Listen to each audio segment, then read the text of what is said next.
Hello guys, in this video I am going to show you how to add a video to the watch later section on the youtube.com website. But first I just want to mention, don't forget to subscribe to my channel because at 10,000 subscribers I am going to show you my whole YouTube revenue statistics and growth strategy, how to make money online. So let's jump into it. First of all, open the website on your device.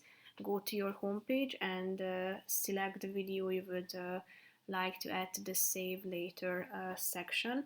All you have to do is picking the video and tap on this three dots icon below the video next to the title.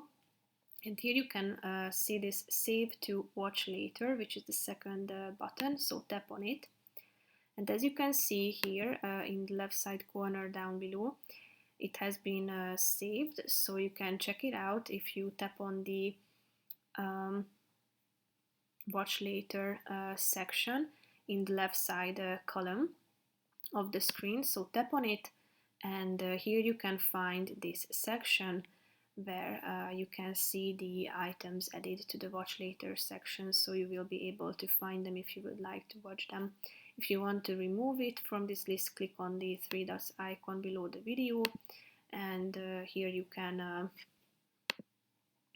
tap on the remove from watch list or watch later section. So that's pretty much it for this video guys. See you in the next one. Bye bye.